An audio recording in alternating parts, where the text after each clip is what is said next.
Hiện tại tôi đang làm việc với Liên đoàn bóng đá Việt Nam. AIFF President Praful Patel, AFC Executive Committee members, the President's colleagues.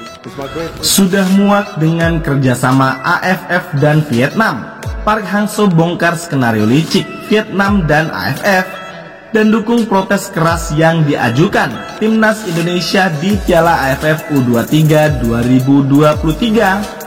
Vietnam memang tidak layak juara di Piala AFF U23 2023 dan langsung mengadu ke FIFA dan AFC. Namun sebelum kita lanjut, jangan lupa like, komen, dan subscribe agar kalian tidak ketinggalan update terbaru dari line up Garuda. Kalau sudah, mari kita lanjut. Setelah mengawal dan menonton laga siaran ulang final Piala AFF U23 2023 antara Timnas Indonesia versus Vietnam, memang ada potensi besar adanya main mata antara wasit dan Vietnam. Terbukti sudah sangat terlihat jelas bahwa wasit memang sedang berpihak kepada Timnas Vietnam di laga tersebut.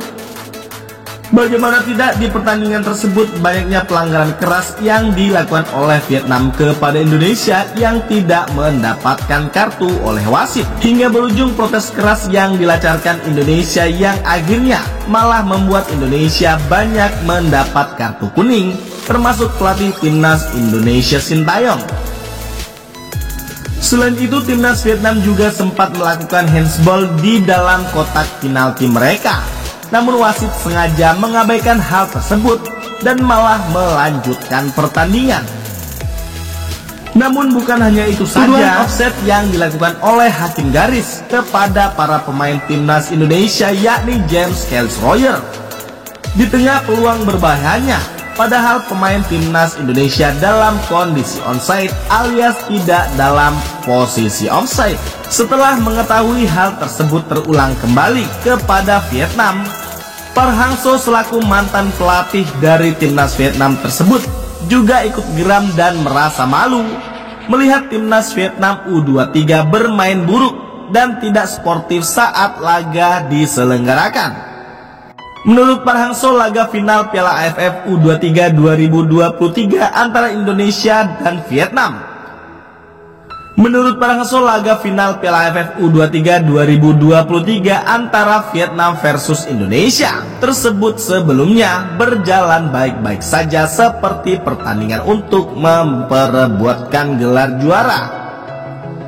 Namun di babak kedua, tepatnya di menit 60, wasit tersebut sangat terlihat melakukan pengaturan permainan dengan sengaja untuk menjatuhkan Indonesia agar Indonesia harus dipaksa main imbang sampai ke babak injury time hingga dipaksa adu penalti.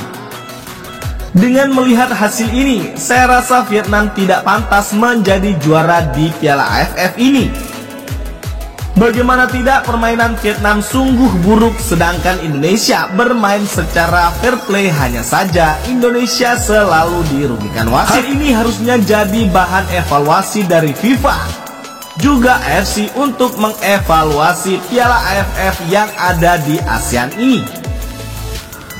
Maka dari itu, kenapa alasan saya harus meninggalkan Timnas Vietnam di saat Vietnam sedang menjadi negara nomor 1 Asia Tenggara saat ini yang sukar untuk dikalahkan di Piala AFF. Karena saya tidak senang dengan AFF, karena AFF dan Vietnam punya kerjasama licik yang sangat rahasia. Selain itu, pelatih Sintayong pun juga sudah mengatakan kekecewaannya terhadap wasit usai laga. Sintayong tidak segan-segan berbicara di depan media untuk mempermalukan wasit dan menyuruh semua pihak yang tidak terima dengan pernyataannya untuk menonton laga video tayangan ulang pertandingan Indonesia versus Vietnam di laga final. Sebelum-sebelumnya masalah ini saya sudah sampaikan, wasit dapat mengubah permainan jika wasit salah memberikan tindakan atau berpihak kepada tim lawan. Jika kalian tak percaya dengan apa yang saya katakan ini, coba kalian tonton tayangan ulang video pertandingan ini lagi. Saya sangat kecewa dengan kinerja semua wasit dan saya tidak perlu menjelaskan satu persatu wasit mana yang melakukan kecurangan. Anda dapat melihat sendiri di pemutaran video siaran ulang bagaimana buruknya kinerja wasit yang cenderung mencurangi Indonesia ini dan berpihak kepada tim lawan. Jika tidak ada tindakan yang dilakukan oleh AFF, lebih baik Indonesia keluar saja dari AFF. Bagaimana menurut kalian?